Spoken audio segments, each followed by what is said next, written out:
faith, spiritual values, moral issues, government, economy, education, work, responsibility.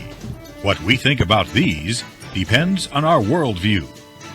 Now, VCY America presents Worldview Weekend Radio with Brannon Howse. All right, welcome. Glad you are with us. We got a lot of breaking news today, and I'm literally just updating the website as we're going on the air over at worldviewreport.com. That's how breaking the news is, over at worldviewreport.com.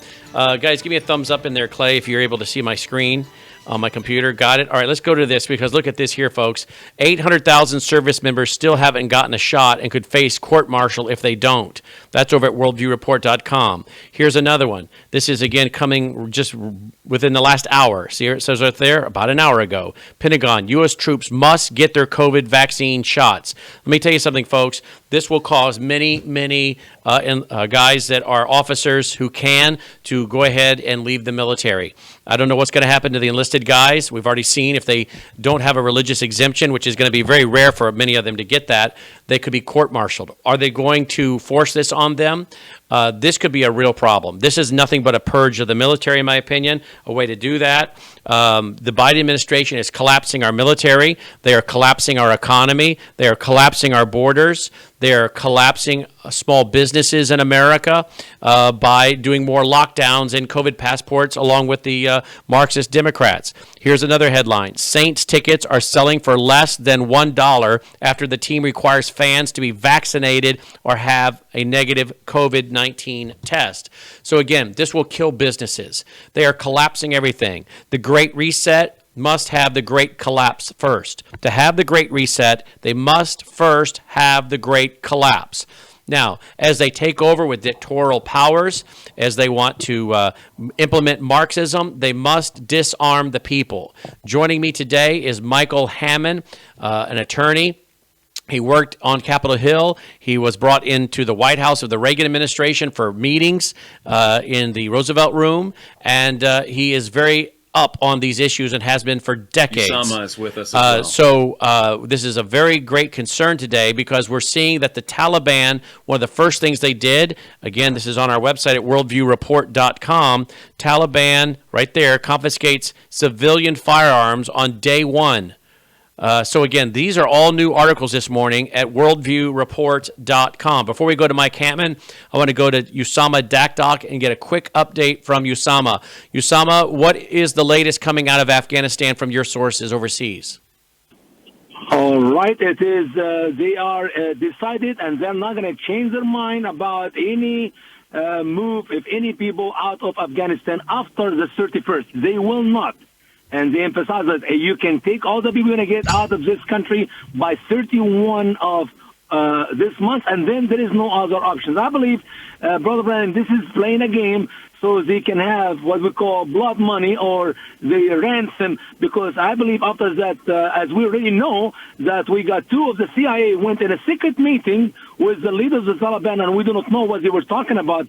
But I guarantee you that they're going to extend the time of getting our people out of Afghanistan by giving them money, not in the millions, but in the billions. This is my belief, what I think is coming. The whole thing, Brother Brannon, it is planted, not mistake, not error. This is the strategy which the Democrats would like to do. Give them all the weapons they need, 83 billion worth of weapons, sophisticated weapons. We cannot. It's not like something you can go buy it somewhere else. And now we're going to give them the billions of dollars, as Obama did with the Iranian, gives them 152 billion. I guarantee you, Biden will give the Taliban, if not 100 billion, maybe 200 billion. And we have to wait and see what's going to come to. All right, so we now are also getting reports that there are 23 students from California that are trapped in Afghanistan. We just read a report a while ago, 23 students in Afghanistan. I think it was there, including 24 California school students still trying to escape. It sounds like they must be among the high school students, because it says 23 students and parents. So again, this is of concern for sure. 23 students in California trying to escape. So what do you think? Go ahead. Don't forget, Brannon.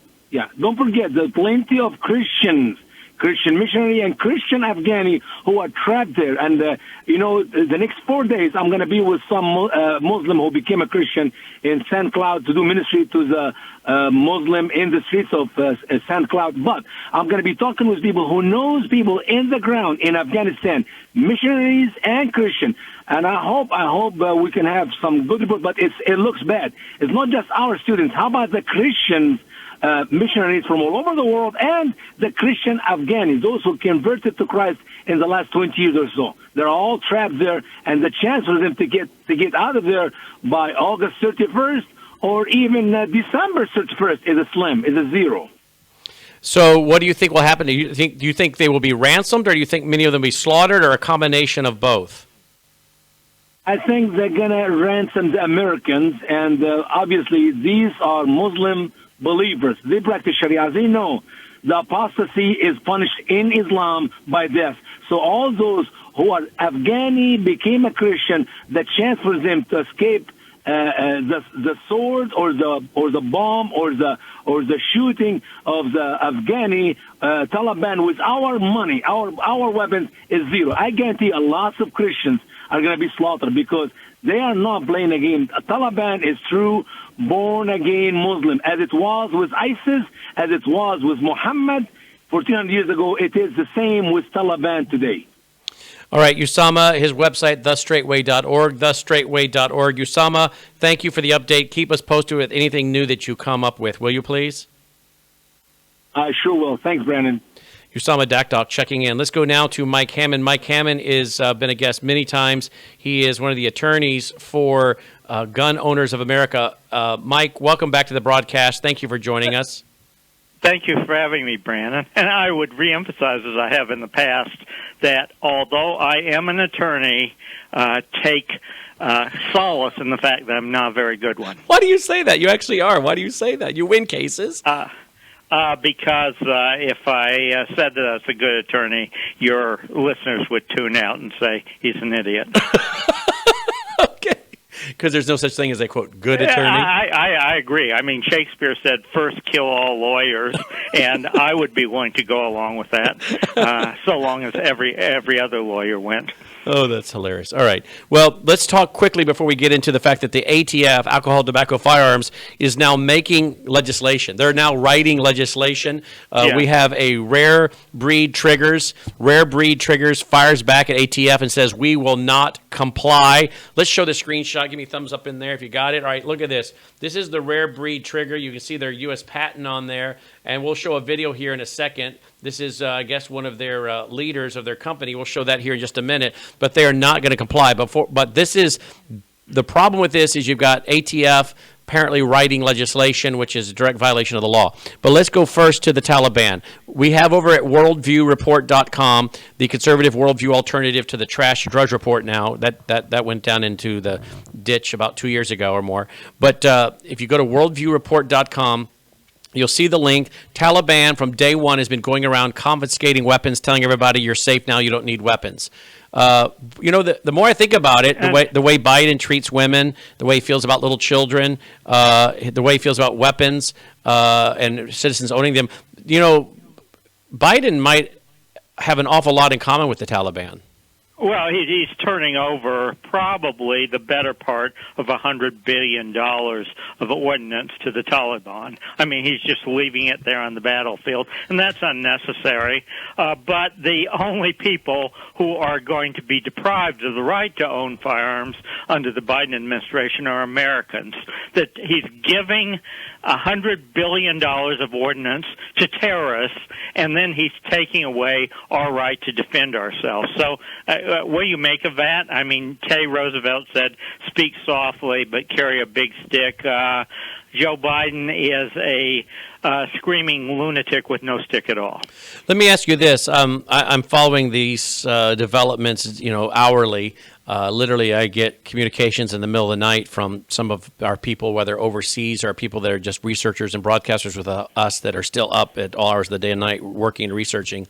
And I've got one of my journalist friends and broadcasters who is very measured, very articulate, very documented. He believes that we are probably 6-8 months from a hot civil war here in America. Not the cold civil war, but a hot kinetic civil war.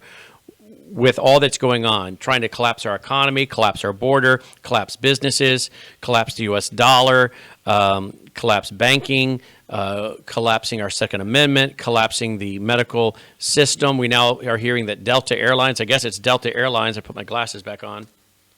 Let's see, I think it's, if I go back over to worldviewreport.com, I think, Delta Airlines is raising health insurance premiums for unvaccinated employees by $200 a month. We have doctors walking off. We have nurses walking off, particularly young nurses that want to get pregnant later. Don't want this, so they're collapsing our healthcare system. Yeah. I mean, can you? And you want to know what the biggest cohort of unvaccinated people are? Blacks and Hispanics, and not surprisingly, given the Tuskegee experiment and given the damage which has been inflicted on blacks by, quote, vaccinations, close quote. So blacks are uncomfortable. So when Mayor de Blasio says, I'm not going to let unvaccinated people eat in restaurants, go to theaters, go to gyms, what he's saying is basically no coloreds allowed. It's the new Jim Crow, which is presumably acceptable because it is being implemented by fascists who are using the reluctance of conservatives, blacks, Hispanics to get vaccinated as a distraction from Biden's destruction of the United States' central role in the world. I mean, even France is looking at us and saying, you people are a bunch of cowards. Yeah, absolutely. So, it's interesting, this so-called racist nation of ours, at the end of the day, you watch the blacks, the whites, the Hispanics, we'll all be uniting together for liberty, individual autonomy when it comes to the death shot, the Nazi death shot, the globalist death shot, COVID shot. They're going to find out America's not so racist. We're going to be a rainbow of colors standing up against the tyranny of the federal government per the U.S. Constitution and Declaration of Independence. And they're going to find out real fast that this is not a racist nation, that we, all people, will stand together. That's where Biden's priorities are when he says terrorists can own guns, but I'm going to eliminate the ability in a whole series of ways, one of which you've touched on. I will eliminate the ability of law-abiding Americans, and particularly black Americans, to own guns. You'd ask where his priorities are, except I don't think he has enough of a brain to actually have formed priorities. Well, this is I had on Roger Stone last night. I had on Sidney Powell last night. This is Obama 3.0. This is his third term. He's really running the show with Susan Rice. Don't you agree? I agree that Susan Rice is having a lot of impact on domestic policy. Supposedly, she was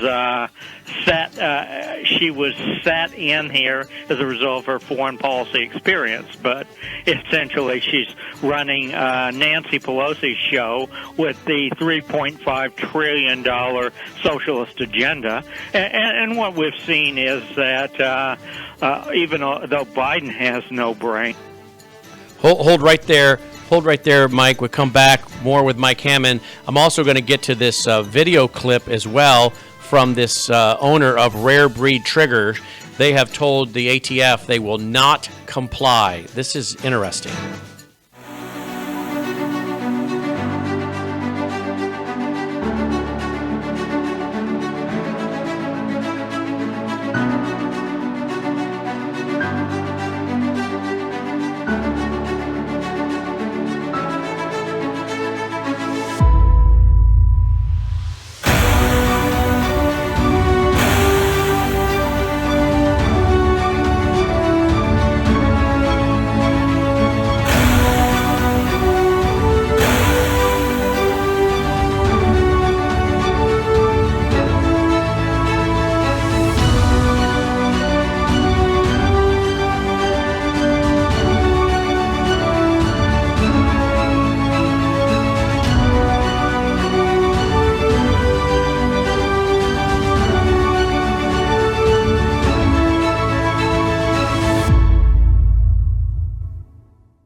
All right, welcome back. Glad you're with us. Don't forget about our 18th annual Ozarks Worldview Weekend coming up Thursday night, October 14th. That's the optional banquet concert.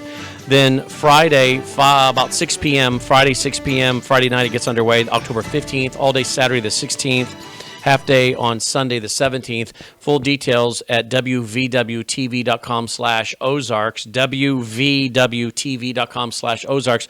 Dr. Sherry Tenpenny, Dr. Andy Woods, Bill Federer, Kevin Freeman, Mike Lindell, General Michael Flynn, all of them live in person. General Flynn, Mike Lindell, Sherry Tenpenny, all of them live in person. Full details at wvwtv.com, WV as in Worldview Weekend, wvwtv.com. All right, we lost Mike Hammond there for a moment. Mike, I want to go to this issue of rare breed triggers. I first want to play an audio clip for radio, and it'll be video and audio for television. Listen to this. The president of Rare Breed Trigger, they're telling the ATF that they will not comply. Please listen to a few minutes of this. Hi, I'm Lawrence DeMonico, president of Rare Breed Firearms and our sister company, Rare Breed Triggers. By now, I would imagine many of you are aware of the situation that we are currently dealing with. But whether you are or aren't, I'm going to start at the beginning and bring everyone up to speed on the situation. And for those of you who just want to help and would rather not watch this entire video, please visit rarebreedtriggers.com to learn how to help. On July 27th, Craig Sayre, the special agent in charge of the Tampa field office of the Bureau of Alcohol, Tobacco, Firearms, and Explosives, accompanied by a government attorney, personally served Rare Breed Trigger's owner and attorney with a cease and desist letter informing us that our trigger, the FRT-15, had been determined to be a machine gun by the ATF. The letter stated that we needed to immediately cease and desist the manufacture and sale of the FRT-15, and that we needed to contact the ATF within 5 days to discuss a plan to address the FRTs that have already been distributed. The directives laid out in the cease and desist were based on an alleged examination performed by the ATF finding that the FRT-15 had been properly classified as a machine gun as defined by the National Firearms Act. I say alleged examination because no copy of the examination was provided with the cease and desist. And during the conversation that followed, not only did Special Agent Sayre admit he had not actually seen a copy of the examination, but in addition, Special Agent Sayre stated that he hadn't even seen an actual sample of the FRT-15 trigger. Contrary to the findings in their alleged examination, the fact of the matter is that the FRT does not, cannot, and will not fire more than one round by a single function of the trigger, period. That's important to note because that is probably the most pertinent portion of the definition of a machine gun as defined by the Gun Control Act and the National Firearms Act. Despite this fact, along with the absolute lack of any evidence or strict proof to support the ATF's claim, we immediately responded to their cease and desist to inform them that we did not agree with their claim, we would not be complying with their demands, and followed up by filing a lawsuit in the United States Federal Court for the Middle District of Florida. So one might reasonably ask how we could be so confident in our opinion of the facts and be so brazen in our noncompliance. In order to explain, I'd like to go back and talk about the early stages of the FRT. Before ever bringing the FRT to market, we did a tremendous amount of due diligence to ensure it was a perfectly legal semi-automatic trigger. Not only did we consult numerous attorneys, but we also sought out the most well-known and well-respected subject matter experts in the entire firearms community to provide us with their expert legal opinion on the FRT. To ensure we were thorough, we didn't just settle for one or two experts. We sought the legal opinion of 4 subject matter experts. The first expert was Kevin P. McCann, Esquire. Mr. McCann is a practicing attorney and is a former ATF resident agent in charge who retired from the ATF with 25 years of service. The second expert was Daniel O'Kelly, the director of the International Firearms Specialist Academy in Dallas, Texas. Mr. O'Kelly is also a former senior special agent and the chief firearms technology instructor at the ATF National Academy, where he wrote and co-wrote the entire firearms technology course of study used to train agents and investigators on, among other things, what is and is not a machine gun as defined by federal law. The third expert was Rick Vasquez, another former ATF special agent and former acting chief of the Firearms Technology Branch, where he served as the ATF's expert on all Gun Control Act and National Firearms Act identification and classifications. And for those of you that don't know, it is the ATF's firearms technology branch that actually does the assessment on items like the FRT-15 and makes the determination on whether or not it is a machine gun per definitions in the Gun Control Act and the National Firearms Act. The fourth expert was Brian Lutke, the president of Firearms Training and Interstate Nexus Consulting in Grand Rapids, Michigan. Mr. Lutke is also a former ATF special agent, having served 22 years with the ATF. During that time, he served as an instructor at the ATF National Academy, where he taught the application of the Gun Control Act and the National Firearms Act identification and classifications. And in his last position with the ATF, Mr. Lutke served as the chief of the Advanced Firearms and Interstate Nexus Branch, a sub-branch of the Firearms and Ammunition Technology Branch. All four of these experts separately concluded that the FRT-15 is not a machine gun. Now, numerous people have asked why we did not seek an opinion letter from the ATF before going to the market. And the simple answer is, as we had already done our own due diligence by consulting with these four experts, all who determined the FRT-15 to be a perfectly legal semi-automatic trigger, it was unnecessary to seek the approval of the ATF, as semi-automatic triggers are not a regulated item. Wow. Did you hear the bio, Michael, of the four experts? All of them former ATF, high-ranking experts in the field related to this topic. This isn't the first time BATF in the last few years has tried to take a simple object, in the case of bump stocks, it was a piece of plastic and foam rubber, and say, this is a machine gun. It's sort of Animal House-ish, George Orwellian in terms of its implications. But if you are a despot and don't believe in the law, then words are what you say they mean. And so BATF, first of all, said that piece of plastic and foam rubber bump stock was a machine gun. We sued them. We won in the Sixth Circuit Court of Appeals. The Sixth Circuit said, to put it very clearly, I'll put it in a way that can be said on this family radio program. They said, heck no, a piece of plastic is not a machine gun. Are you people morons? And now they're trying to take a semi-automatic trigger, the FRT-15, and say, well, this is a machine gun, in the hopes that this company will be too small and can be intimidated into submission and create a precedent. We expect this. We said when the bump stock case was going on that if a piece of plastic is a machine gun because it makes an AR-15 fire faster, then a fortiori, a belt loop is a machine gun because it can do the same. A rubber band is a machine gun because it can do the same. And worst of all, the AR-15 itself, a semi-automatic rifle, is a machine gun. So I don't know why anyone is surprised that all of a sudden these turkeys come in and play the same game they played all along and say a semi-automatic trigger is a machine gun. And help the lay people that I'm showing a picture for television of the rare breed trigger.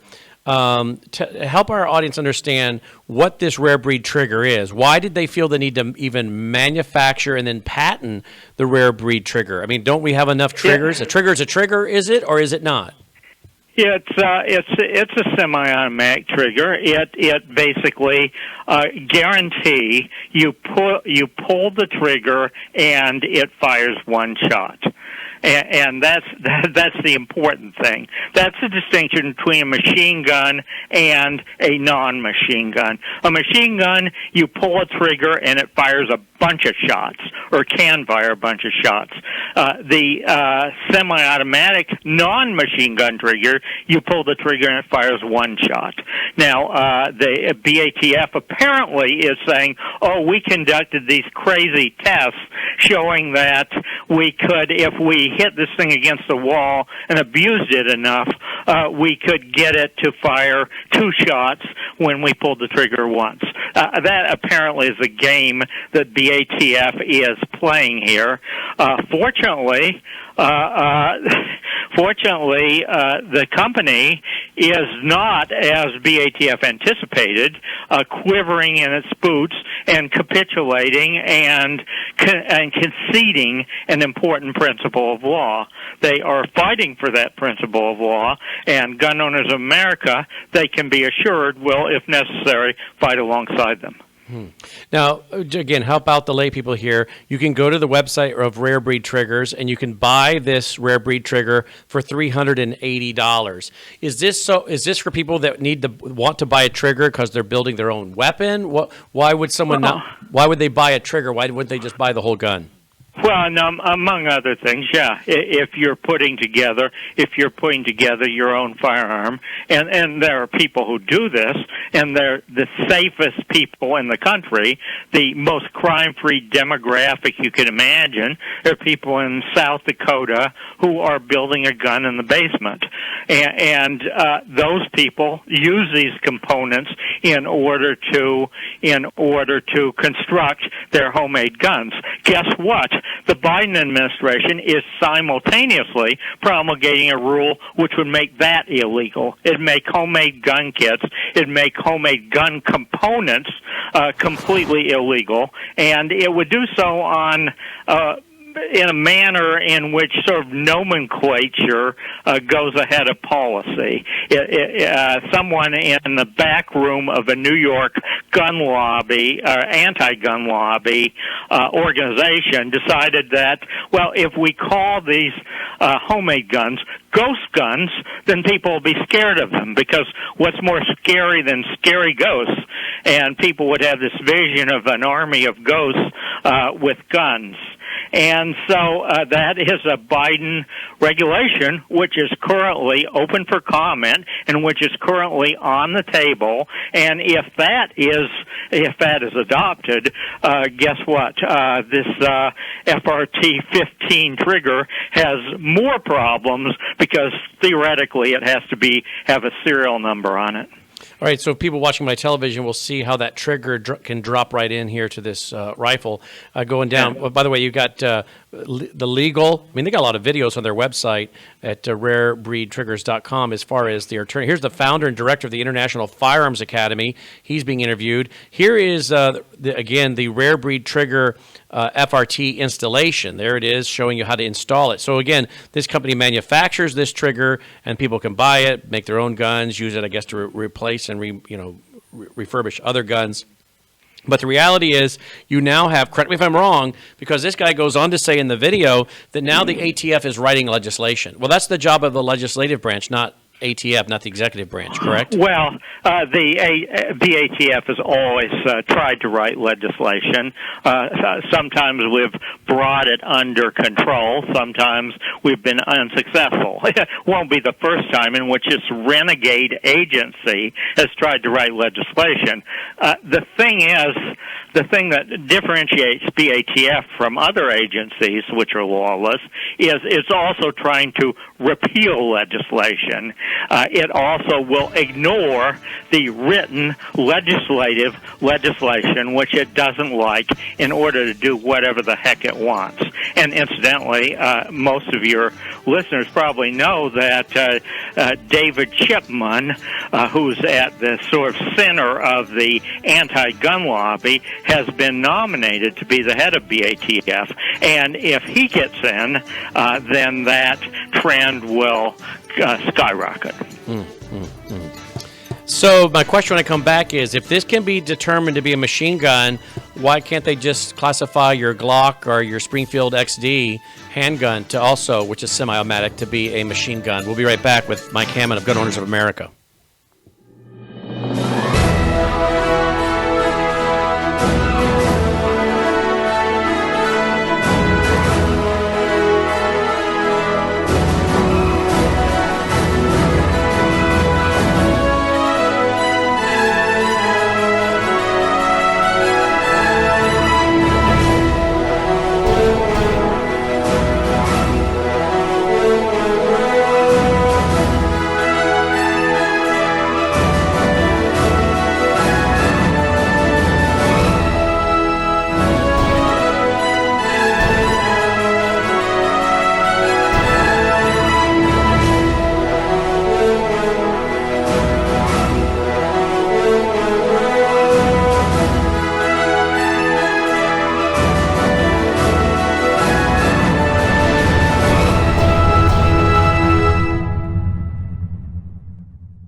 All right, welcome back. Glad you're with us. Mike Hammond of Gun Owners America is with us. Gunowners.org is the website, right? Gunowners.org, is that right? Gunowners.org. All right, let me play an audio for radio, video for those watching by television from Rare Breed off their website. Listen to this. Hi, my name's Kevin Maxwell. I'm an attorney licensed in the state of Florida. I practice litigation all over the United States, and I am now general counsel for Rare Breed Triggers. I can see by your examining this video, you have discovered the Rare Breed Triggers FRT. Let me go over the legalities of the Rare Breed Triggers FRT. Before I bore you to death with legalese, let me first tell you what the FRT is. The Force Reset Trigger is a patented, drop-in, semi-automatic trigger assembly for the AR-15 rifle. And in spite of what you may have heard, seen, or understood, it is not a machine gun under the National Firearms Act or the Gun Control Act. The next question is, why should you believe me? Here's why. First, let me tell you a little bit about myself. I've spent nearly 40 years in the defense weapons systems industry. I have worked for some of the largest aerospace and defense contractors in the world. I have litigated the Federal Acquisition Regulation, the defense regulations for acquisition, SALT 1, SALT 2, and ITAR, the International Trafficking in Arms Regulations. I have dealt with both the State Department and the Commerce Department on import and export violations, and I regularly deal with the ATF for individuals accused of wrongdoing. Next, when I was first asked to review the FRT, I did my homework. I went back and reviewed the relevant sections of the National Firearms Act and the Gun Control Act. I then went back and reviewed the most relevant and significant case law on the matter, including U.S. v. Griffin, U.S. v. Fleshings, Staples v. U.S., Atkins v. U.S., and most recently, Freedom Arms versus the ATF. Based on those reviews, it is my legal opinion that the FRT is not a machine gun under the National Firearms Act. What are the National Firearms Act and the Gun Control Act? I'd like to read the significant sections to you, and then we can discuss why the FRT is a semi-automatic trigger and not a machine gun under these two acts. All right, we'll take his word for it. People can go to their website to listen to more. You want to comment on this, Mike Hammond? Yeah, let me give you my qualifications. I was the manager of the McClure-Volkmer Firearms Owners Protection Act. I was the draftsman of the Smith Amendment. I have written more pro-gun legislation than any person alive, and I sat in the Roosevelt Room across the a few steps from Ronald Reagan's office and negotiated with the associate director and deputy director of BATF and backed them off of their fascist positions in opposition to McClure-Volkmer. And I can testify that the FRT-15 trigger is not a machine gun, and furthermore, it's not even a major player here. This is just a tool for BATF to outlaw AR-15s. The reason is that if the FRT-15 trigger is a machine gun, then the AR-15 is also a machine gun. And this crazy guy, David Chipman, who's been nominated to head BATF, has said he is going to outlaw AR-15s by regulatory fiat. And that's the way he's going to do it. That's the way he's going to do it. He's going to say, well, we have held that all these accessories are machine guns.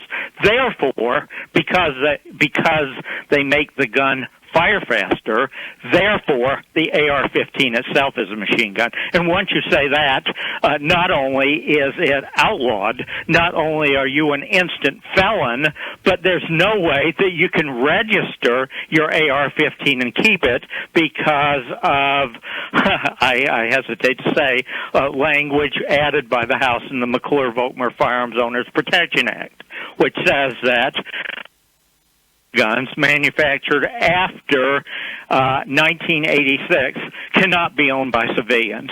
So the game is not just FRT-15 triggers, although that certainly is a way station that the liberals are using. The game is outlawing the most popular firearms in America and outlawing them retroactively and confiscating them.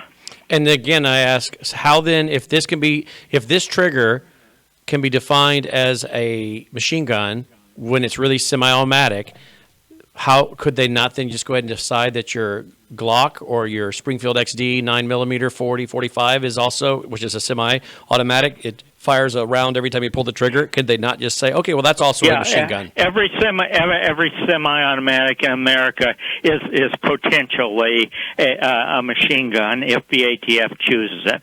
Not to mention, of course, belt loops and rubber bands. I mean, it is a lawless definition because the law, and I drafted a law of the law, specifically said what a machine gun is. It's a gun that you pull the trigger once, it fires a whole series of rounds. Semi-automatics are not machine guns, and furthermore, accessories and parts that make your semi-automatic fire faster or fire better are not machine guns. But if this lawless agency, under Joe Biden, a lawless, brainless president, can establish that they are, then it can ban everything, and it doesn't need legislation to do that.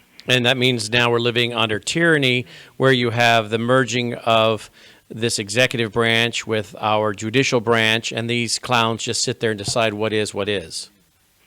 I hope we're in a better position with respect to our judicial branch, our Supreme Court, as a result of Amy Coney Barrett. Clearly, your listeners will be unhappy with what the court has done with respect to this election. I'm hopeful that on the issue of the Second Amendment, that the Supreme Court will do the right thing, just as it did in the last 24 hours in upholding Trump's regulations that required certain illegal immigrants to stay in Mexico until their cases are adjudicated. It came out right on that, and I think it would come out right on Second Amendment issues as well. But we do have a crazy House led by a lawless woman and a lawless Senate, and an executive branch led by someone who is barely sentient that is going to pose a threat to us unless we do something fairly quickly. 1-800-347-9829. Your thoughts, your comments, your questions. They're going after the First Amendment. Cancel, cancel, cancel. Shut you down. You can't say this. We know that we had liberal, Democrat, Alan Dershowitz on with us the other night, and with Mike Lindell, myself, and he says his lawsuit, Lindell's lawsuit, related to Dominion is going to be studied, regardless of how it's ruled on, will be studied for generations to come in law school. But if you cannot disagree publicly, if you cannot have your own opinion, if you believe something to be true, and you're not being reckless in that manner, but you believe something to be true and you state it, and we should be able to debate these issues and disagree. I mean, you have Alan Dershowitz who said, look, I don't agree with Mike Lindell on a lot of stuff, but I agree with his right to say it, to debate it, and yet they're trying to shut down debate. First Amendment, gone if this goes the way the liberals want it to go. Then your Second Amendment is gone. No First Amendment, no Second Amendment. You can forget your religious liberty as well. And, of course, this is where the Second Amendment comes in. If we roll over into tyranny and you cannot have the right of freedom of speech, freedom of assembly, freedom of religion, the Second Amendment was particularly created for dealing with a lawless government. We have an illegal army standing in the United States of America, ISIS, Hezbollah. We now have Taliban taking over Afghanistan, pushing these military-age fighters to America. And this is a time when Americans, I believe, should be armed. We have so much going on that would require people, particularly on the border of Mexico, to be armed. And yet they're going to disarm us while they're arming up the Taliban, ISIS, Al-Qaeda, and the MS-13 pouring over the border. Again, Islamic groups talking about beheading, killing Americans, pouring over the border. And Joe Biden, the agent of China, partner of the red-green axis, wants to disarm the enemies of the Marxists and the Islamists, the American people. And I can say this: I know of 4 policemen who are hanging in the town squares in southern Afghanistan. They're outside of Kabul, where the Taliban are more careful about their image. But as a result of having befriended the United States and helped us, they have been publicly hanged. They're just the first of perhaps 30,000 American-loving Afghanis who are going to lose their lives, lose their families, lose their freedoms as a result of the fact that this clown has turned America into a disgrace on the world stage. But can people not see that we are living in one of the most dangerous times in American history and world history, at a time when Americans should legally and lawfully be armed for their own self-protection and that of their families and communities? Yeah, even liberals are beginning to see that. Biden's positives have fallen to 41%, even by liberal polls. The guy is going through the floor. Even liberals who don't agree with us recognize this guy is a clown who has disgraced our country and who will continue to do so. Your thoughts, your comments, your questions, get on board. 1-800-347-9829, 1-800-347-9829. Your thoughts, your comments, your questions, and anything we've discussed with my guest, Mike Hammond of gunowners.org, gunowners.org. Line 1, Zach. Thanks for calling in, Zach. Hi, Zach. Hi. So my question is, Biden let the Taliban get control of military supplies. If I left my gun and a criminal or a little kid got a hold of it, there would be serious consequences. And I've heard that some calls for Biden to be court-martialed. What do you think? I would have no problem with court-martialing, impeaching, doing whatever you could do to get this turkey out of there, including the 25th Amendment. But I do think that if, as I expect, this leads to a tidal wave of red pro-gun victories in November of 2022, I think we will have a lot more options than we have now. There are very few advantages to being very, very old, but one of them is I remember similar situations in, for instance, 1980 when our people were being held hostage in Tehran, and the American people responded to that by taking a Senate which had consisted of 58 Democrats, 42 Republicans, and put 55 Republicans in charge of that Senate. And so there are, I think, important takeaways from this, but the most important is that the American people, allowed this election to be stolen, but have the capacity and the very strong capacity to take back our country a year from now. But of course, the issue is, Michael, God they will. The issue, Michael, is if they can steal it once, they can steal it again. So the issue is, will we have free and fair elections, or will we just roll more into Marxism as they put more of their people into place? I mean, they stole it once. What's going to keep them from stealing again? I think be sufficiently strong so that I don't think it will be stealable in 2022. I'm going to have you make that comment when you come back. 1-800-347-9829, line open.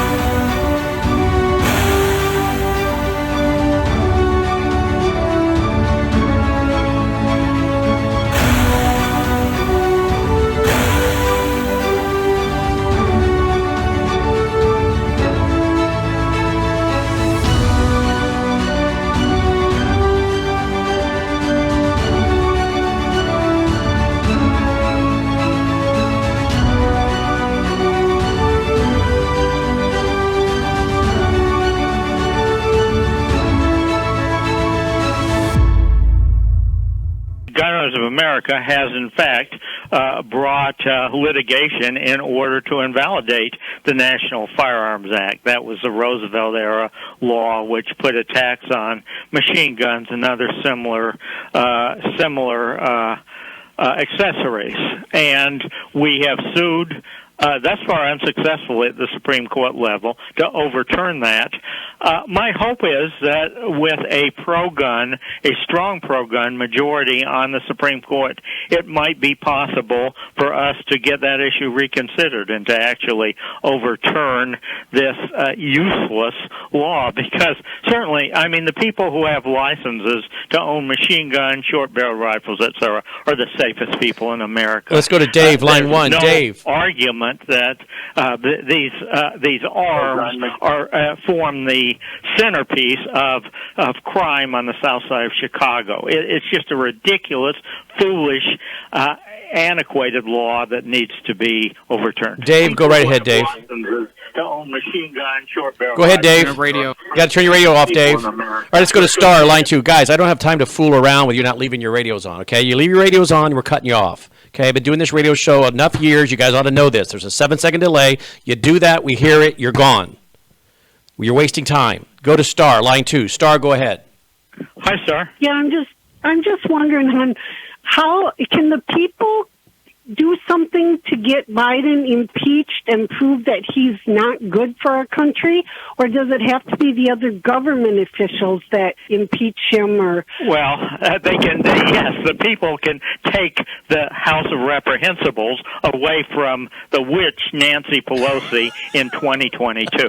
The Democratic House is not going to impeach Joe Biden. However, a Republican House may very well do so, and it is possible that at that point people will realize what a fundamental danger this guy is, that we will be able to pick up some Democratic support as well. I said at the time he was running for election, I mean, the guy has no brain. What happens if he reaches out of the bathtub and pushes a button to summon the butler and he turns out to nuke London?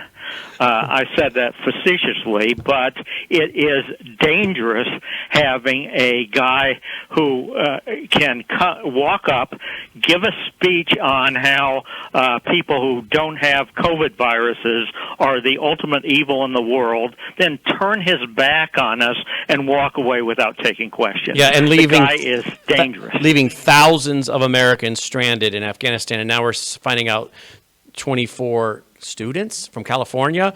Dawn from California, thanks for calling in, Dawn. Go right ahead. Hi, Dawn.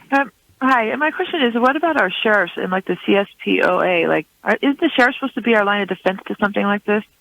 They are in many cases. I have drafted the prototype of sanctuary legislation, which has been enacted in about half of the jurisdictions in America. That is, half of the cities, towns, and states in America have adopted my sanctuary legislation. What it says is, just as Andrew Jackson said of Chief Justice Marshall, the justice has made his opinion, now let him enforce it. If Biden has promulgated his illegal regs, let him enforce it when local law enforcement says you're not going to use our troops. And incidentally, there is no doubt in the world that the courts would uphold this sanctuary legislation because of what's called the Prince case, a case in which the Supreme Court held that the states cannot be conscripted against their will to be a regulatory enforcement agency of federal unconstitutional gun law. We need more 10th Amendment governors, attorney generals, legislatures. Wasn't it Missouri that recently passed legislation saying if the feds come in there to deprive the citizens of Missouri of the Second Amendment, they'll arrest the federal agents? And incidentally, people talk about Merrick Garland, this crazy attorney general. His assistant attorney general in charge of the civil division threatened Governor Parsons of Missouri as a result of the passage of that legislation. As a matter of fact, the Biden Justice Department is now litigating against Missouri on the basis of that legislation. Yeah, and I guess these guys have never heard of the 10th Amendment. That Missouri will win, but it shows you the people who hate the law, hate the Constitution as much as this administration does what you're dealing with. Well, in closing here, the rare breed company, they're not complying. We need more people to not comply. We need more people to resist the tyrants out of Washington, D.C. Agree? Agreed. I don't know if they've set up a legal fund to help their case or not. I guess people could go to their website and find out, but they're fighting. If they want to, I mean, GOA is willing to fight alongside them on Well, this I hope issue. you'll contact them, rarebreedtriggers.com. I hope you'll contact their president and help out, but someone needs to help them if they have legal fees, and I'm sure they're not a very big company, but they're fighting for all of us on this one. We need to resist, my friends, peacefully, legally. Resist. Resist, resist, resist. General Flynn has said it. Others have said it. Resist. See you back on TV tonight, 7 p.m. Central Time. Take care. Gunowners.org. Take care. This has been